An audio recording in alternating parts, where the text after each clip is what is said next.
Hello students, my name is Aditi Yadav और आज हम करेंगे हमारा मॉल कॉन्सेप्ट का लेक्चर नंबर 6। आई होप आपने प्रीवियस क्लासेस देखी होंगी। अगर नहीं देखी हैं then go and watch out those. So start करते हैं। हमने atomic mass, relative atomic mass, molecular mass, molar mass, ये सारे टॉपिक्स कवर कर लिए हैं। Avogadro number, AMU atomic mass unit, ये सारे टॉपिक्स कवर किए हैं। तो हम अब कुछ करेंगे, हम सब क्वेश्चंस करते हैं, राइट। सो देखो हमारा फर्स्ट क्वेश्चन क्या है। पहले आप दोनों क्वेश्चंस को रीड आउट करें और डिफरेंस देखें। दोनों क्वेश्चंस में डिफरेंस क्या है। यहाँ हमें गिवन है 126 AMU and here 126 gram, right. So इसमें क्या लिखा है, calculate the number of oxygen atoms in 126 AMU HNO3, right? And here calculate the number of oxygen atoms in 126 gram of HNO3. 126 AMU HNO3 given है हमें, उसमें से हमें number of oxygen atoms count करने हैं और यहाँ हमें 126 ग्राम गिवन है, राइट। सो देखो हमें पता है कि हमने मोल का फॉर्मूला क्या देखा था। पहले ये वाला क्वेश्चन देखो, हमें जब कोई गिवन मास होता है तो हम मोल कैसे निकालते हैं। Mole equals to given mass in grams upon molar mass in grams, right? तो सबसे पहले हम निकालेंगे मोल। मोल कैसे निकालेंगे हम, given mass क्या है हमें, जब भी आप ग्राम में देखिए वैल्यू, जब भी ग्राम में वैल्यू गिवन होगी तो आप हमेशा ध्यान रखिए इस बात को कि मोलर मास हमारा ग्राम में होता है। तो हम mole equals to given mass upon molar mass, ये वाला फॉर्मूला लगा के हम यहाँ से मोल फाइंड आउट कर लेंगे, राइट। ग्राम में देखा तो डायरेक्ट हमें निकालना है मोल, तो मोल हम ऐसे निकाल लेंगे गिवन मास अपॉन मोलर मास। अब देखो गिवन मास क्या है, 126 ग्राम, राइट। 126 ग्राम HNO3, इसका मोलर मास निकाला। कैसे निकाला HNO3 का मोलर मास, देखो यहाँ पे देख लो। HNO3 हाइड्रोजन का 1 मास, राइट। नाइट्रोजन का कितना होता है 14, ऑक्सीजन का कितना होता है 16, मल्टीप्लाई कितने ऑक्सीजन है 3, इसको इन टोटल करेंगे तो हमारे पास 63 आ जाएगा। तो इसका मोलर मास HNO3 का मोलर मास कितना हुआ हमारा 63। यहाँ से हमारे पास नंबर ऑफ मोल्स कितने आ गए HNO3 के 2 मोल, लेकिन हमें निकालने हैं नंबर ऑफ एटम्स। हमें पता है कि 1 मोल के अंदर, राइट, हमें पता है कि 1 मोल HNO3 के अंदर 3 मोल ऑक्सीजन एटम है, ठीक है। 1 मोल HNO3 के अंदर ये 3 ऑक्सीजन एटम है, राइट। O3 3 ऑक्सीजन एटम है। तो 2 मोल HNO3 के अंदर कितने ऑक्सीजन एटम होंगे बताओ। 1 मोल HNO3 के अंदर हमारे 3 ऑक्सीजन एटम हैं, तो 2 मोल जो हमारे पास है 2 मोल HNO3 आया है, ये वाला 2 मोल HNO3 जो आया है उसके अंदर कितने ऑक्सीजन एटम होंगे 3 मल्टीप्लाई 2। 1 मोल HNO3 के अंदर 3 ऑक्सीजन एटम, तो 2 मोल हमारे पास है, 2 मोल आए HNO3 कितने हो जाएंगे 6 मोल ऑक्सीजन एटम हो जाएंगे हमारे पास। अब हमें पता है 1 मोल कितने एटम के बराबर होता है, यहाँ पे हमारे पास 6 मोल आए हैं ना, तो 1 मोल कितने के बराबर होता है 6.022 into 10 की पावर 23 एटम्स। यानी कि ये क्या है हमारा, ये है हमारा अवोगैड्रो नंबर Na, ये है हमारा Avogadro number. 1 mole equals to Avogadro number of atoms. तो 6 मोल कितने के इक्वल हो जाएंगे, जो 6 मोल ऑक्सीजन एटम निकाले हैं, अवोगैड्रो नंबर मल्टीप्लाई 6, हमारे पास आंसर आ गया हमारा एटम्स का। एक बार दोबारा से देखो, अगर हमें ग्राम में गिवन है, गिवन मास अगर हमें ग्राम में मिला है, ग्राम में, तो हमेशा याद रखें कि मोलर मास हम हमेशा ग्राम में ही लेते हैं, ये फिक्स है। मोलर मास हमेशा ग्राम में ही होगा, ये डिफाइंड है। तो इसीलिए हम सीधा मोल निकाल लेंगे, कुछ नहीं, ज्यादा दिमाग कुछ नहीं लगाना है। डायरेक्ट गिवन मास अगर हमें ग्राम में गिवन पता, ग्राम में गिवन है और HNO3 का मोलर मास तो हम फाइंड आउट कर ही सकते हैं। हमने यहाँ निकाला है 63 और हमें पता होना चाहिए कि मोलर मास हमेशा ग्राम में होता है, तो हम यहाँ से मोल निकाल लेंगे। मोल आया हमारे पास 2 मोल, तो 1 मोल HNO3, 1 मोल नाइट्रिक ऑक्साइड के अंदर कितना हमारे पास 1 मोल HNO3 के अंदर हमारे पास कितने मोल ऑक्सीजन एटम है 3 मोल ऑक्सीजन एटम है। तो 2 मोल HNO3 के अंदर कितने हो जाएंगे 6 हो जाएंगे। 1 मोल HNO3 में 3 ऑक्सीजन एटम है, तो 2 मोल HNO3 में 6 ऑक्सीजन एटम हो जाएंगे। अब हमें पता है 6 मोल ऑक्सीजन एटम है, 1 मोल ये निकला हमारे पास मोल ऑक्सीजन एटम, मोल की फॉर्म में निकला है, हमें निकालना है एटम्स की फॉर्म में। तो आपको पता होना चाहिए 1 मोल इक्वल होता है अवोगैड्रो नंबर के। तो 6 मोल कितने हो जाएंगे, 6 मल्टीप्लाई अवोगैड्रो नंबर, ये आ जाएगी हमारे पास वैल्यू, इतने नंबर ऑफ एटम्स। अब देखो हमें यहाँ क्या गिवन है, ग्राम में नहीं है, हमें यहाँ AMU यानी कि एटॉमिक मास यूनिट में गिवन है। यहाँ हमने निकाला 63 AMU, राइट। 63 AMU यानी कि इसका जो मास है, मोलर मास है, ये हमारा 63 AMU जो है इसका, वो 1 HNO3 मॉलिक्यूल के इक्वल है। 63 AMU में 1 HNO3 मॉलिक्यूल है, तो 126 AMU में कितने HNO3 मॉलिक्यूल होंगे, 2 मॉलिक्यूल होंगे HNO3 के, राइट। एक HNO3 मॉलिक्यूल का वेट कितना है 63 AMU, तो 126 वाले का कितना हो जाएगा, 2 मॉलिक्यूल हो जाएंगे HNO3 के। सिमिलरली 1 HNO3 मॉलिक्यूल, एक HNO3 मॉलिक्यूल में हमारे पास 3 ऑक्सीजन एटम हो जाएंगे। तो 2 HNO3 मॉलिक्यूल के अंदर हमारे पास कितने एटम है, 6 ऑक्सीजन एटम है। सिंपल सा याद रखना है, अगर ग्राम में है तो हम ये मोल वाला फॉर्मूला लगाएंगे डायरेक्ट, और यहाँ से मोल फाइंड आउट करेंगे, और मोल फाइंड आउट करने के बाद हम मोल हमारा नंबर ऑफ एटम्स के बराबर होता है, तो हम वहां से नंबर ऑफ एटम्स निकाल लेंगे, राइट। अगर हमारा AMU में गिवन है तो हम मॉलिक्यूल की फॉर्म में करेंगे कि 63 AMU 1 HNO3 मॉलिक्यूल के इक्वल है, तो 126 AMU कितने के इक्वल होगा, 2 मॉलिक्यूल HNO3 के इक्वल होगा। तो एक HNO3 मॉलिक्यूल के अंदर कितने ऑक्सीजन एटम है, 3, तो 2 मॉलिक्यूल HNO3 के अंदर कितने ऑक्सीजन एटम हो जाएंगे, 6 ऑक्सीजन एटम हो जाएंगे। आई होप कि आप सबको क्लियर हो गया होगा।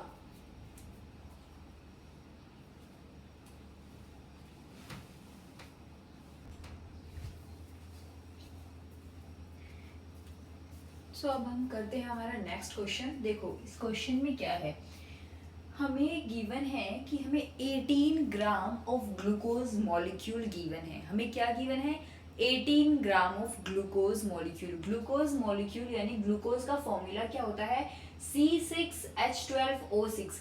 6 कार्बन है, 12 हाइड्रोजन है, 6 ऑक्सीजन है, तो इसका मोलर मास क्या हो जाएगा, 6 कार्बन, एक कार्बन का कितना होता है 12, 6 मल्टीप्लाई 12 प्लस एक हाइड्रोजन का कितना है 1, टोटल कितने हाइड्रोजन है 12, तो 12 मल्टीप्लाई 1 प्लस ऑक्सीजन कितने हैं 6, एक ऑक्सीजन का मास कितना होता है 16, 6 माइनस 16, टोटल करेंगे हमारे पास इसका मॉलिक्यूलर मास आ जाएगा हमारे पास 180, राइट 180।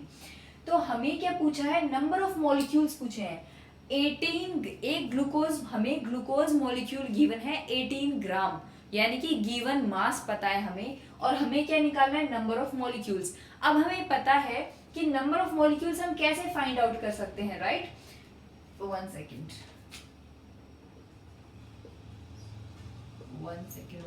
गाइस।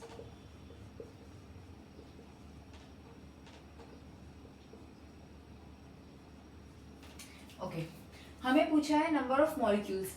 हमें पता है, देखो अगर मैंने क्या बताया था आपको कि अगर गिवन मास ग्राम में हो तो हम डायरेक्ट कुछ बिना कुछ सोचे हमें क्या निकालना है मोल, क्योंकि अगर हमारे पास मोल आ गया तो हम वहां से नंबर ऑफ एटम निकालना हो, नंबर ऑफ मॉलिक्यूल्स निकालना हो, कुछ भी निकालना हो, हम सब फाइंड आउट कर सकते हैं। कैसे फाइंड आउट कर सकते हैं, हमें पता है कि 1 mole equals to Avogadro number particles के होता है। वो पार्टिकल एटम भी हो सकते हैं, वो पार्टिकल मॉलिक्यूल्स भी हो सकते हैं, वो पार्टिकल आयंस भी हो सकते हैं, अनायन कटायन भी हो सकते हैं, वो पार्टिकल्स इलेक्ट्रॉन प्रोटॉन न्यूट्रॉन भी हो सकते हैं। तो हमें ये पता है कि हमें मोल निकालना है, क्योंकि एक मोल ही तो अवोगैड्रो नंबर एटम या फिर मॉलिक्यूल के इक्वल होगा, तो हम मोल फाइंड आउट कर लेते हैं। और मोल कैसे फाइंड आउट करते हैं हमें पता है मोल क्या होता है, मोल इक्वल्स टू होता है गिवन मास, जो कि हमें गिवन है 18 ग्राम अपॉन मोलर मास। इसका मास क्या है ग्लूकोज का 180, 18 अपॉन 180 हमारे पास आ जाएगा नंबर ऑफ मोल। कितना नंबर ऑफ मोल है हमारे पास 0.1, राइट हमारे पास नंबर ऑफ मोल है 0.1 मोल आ गया। अब हमें पता है कि 1 मोल बराबर होता है एवोगैड्रो नंबर के। हमने स्टार्टिंग में पढ़ा था जैसे कि 1 दर्जन 1 डजन जब हम बोलते हैं तो हम बात करते हैं किसी की भी क्वांटिटी 12 में, 12 कोई भी क्वांटिटी 12 इन नंबर होगी, राइट 1 डजन मीन्स 12, तो सिमिलरली 1 मोल मीन्स अवोगैड्रो नंबर। अब अगर हमें बात कर रहा है वो मॉलिक्यूल की तो अवोगैड्रो नंबर मॉलिक्यूल आ जाएगा। अगर वो बात कर रहा है एटम की तो अवोगैड्रो नंबर एटम आ जाएगा। अगर वो बात कर रहा है आयंस की तो अवोगैड्रो नंबर आयंस, यानी कि कैटायन एनायन कुछ भी होगा। इट मीन्स हमें मोल निकालना होता है सबसे पहले। तो मोल हमने इस फॉर्मूले से फाइंड आउट किया, गिवन मास 18 अपॉन मोलर मास 180। मोल आ गया हमारे पास 0.1 मोल। अब हमें पता है 1 मोल इक्वल होता है अवोगैड्रो नंबर पार्टिकल की। अब बात कर रहे हैं यहाँ पे मॉलिक्यूल्स की, तो अवोगैड्रो नंबर मॉलिक्यूल्स लिख देंगे, अवोगैड्रो नंबर मॉलिक्यूल्स। तो 1 मोल के अंदर अवोगैड्रो नंबर मॉलिक्यूल है, तो 0.1 के अंदर कितना हुआ, 0.1 मल्टीप्लाई अवोगैड्रो नंबर, हमारे पास आ गए number of molecules. Next question इसने पूछा है number of total atoms, total atoms पूछा है। तो देखो मोल हमने यहाँ से फाइंड आउट किया था, मोल कितना आया था ग्लूकोज का 0.1 मोल ग्लूकोज, जो ये 18 ग्राम गिवन है ग्लूकोज मॉलिक्यूल, इसमें कितना मोल गिवन है हमें 0.1 ग्लूकोज मोल गिवन है। तो एक ग्लूकोज में कितने एटम है हमारे पास, एक ग्लूकोज में हमारे पास एटम है 24। कैसे, 6 कार्बन के प्लस 12, 12 और 6 18, यानी कि 18 प्लस 6 कितने हुए 24। तो एक ग्लूकोज के अंदर 24 एटम्स है, यानी एक मोल ग्लूकोज के अंदर है 24 मोल एटम्स। हमसे एटम्स पूछा या मॉलिक्यूल्स पे, तो हमने किया था मॉलिक्यूल्स, 24 मोल एटम्स। तो 0.1 मोल हमारा क्या निकला था 0.1, एक मोल ग्लूकोज के अंदर है 24 मोल एटम्स। तो हमने यहां से निकाला 0.1 मोल, ये 18 ग्राम हमें गिवन है 0.1 मोल का। तो 0.1 मोल ग्लूकोज के अंदर कितने एटम होंगे 24 मल्टीप्लाई 0.1 मोल एटम। अब हमें मोल एटम नहीं पूछा, हमसे पूछा है टोटल एटम्स। तो टोटल एटम्स में मोल को हमें इसकी वैल्यू रखनी पड़ेगी, और एक मोल की वैल्यू होती है अवोगैड्रो नंबर। तो हम मोल की वैल्यू रख देंगे 24 मल्टीप्लाई 0.1 मोल एटम। तो हमने यहाँ पे मोल की वैल्यू पुट की, 1 मोल कितने के बराबर होता है अवोगैड्रो नंबर के, तो आंसर आ जाएगा 24 मल्टीप्लाई 0.1 मल्टीप्लाई मोल की वैल्यू रख दी अवोगैड्रो नंबर इनटू एटम्स। अब इसको आप लोग सोल्व कर लो, आंसर आ जाएगा हमारा। ये था हमारे पास टोटल एटम्स का। अब पूछा है number of atoms of each type, यानी कि ग्लूकोज के कितने एटम है, सॉरी ग्लूकोज कह रही है, कार्बन के कितने एटम है, हाइड्रोजन के कितने एटम है, ऑक्सीजन के नंबर ऑफ कितने एटम्स है, कितने नंबर ऑफ एटम्स है। तो हमने देखा एक ग्लूकोज के अंदर 6 कार्बन है, 12 हाइड्रोजन है, 6 ऑक्सीजन है। एक मोल ग्लूकोज के अंदर 6 मोल कार्बन है, 6 मोल ऑक्सीजन है और 12 मोल हाइड्रोजन है। तो हमारे पास है कितना मोल निकला, 18 ग्राम जो हमें गिवन है उसका कितना मोल निकला 0.1 मोल। तो 0.1 मोल ग्लूकोज के अंदर 0.6 मोल कार्बन होगा, क्योंकि हम 6 को मल्टीप्लाई कर देंगे 0.1 से।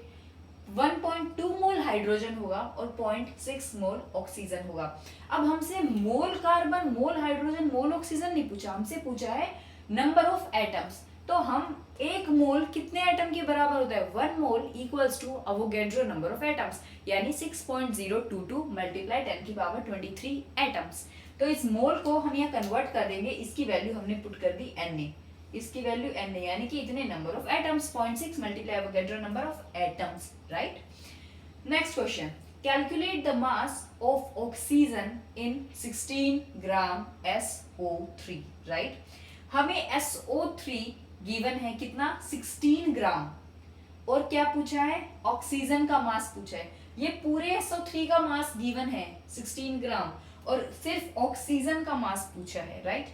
तो हमें क्या है, हमें पता है डायरेक्ट क्या देखा था हमने, कहीं भी ग्राम दिया हो सबसे पहले मोल निकाल दो, उसी से हम सब कुछ फाइंड आउट कर सकते हैं। मोल कैसे निकालेंगे, गिवन मास कितना है SO3 का 16, और मोलर मास कितना हो जाएगा SO3 का, ये हो जाएगा हमारे पास टोटल 80, राइट।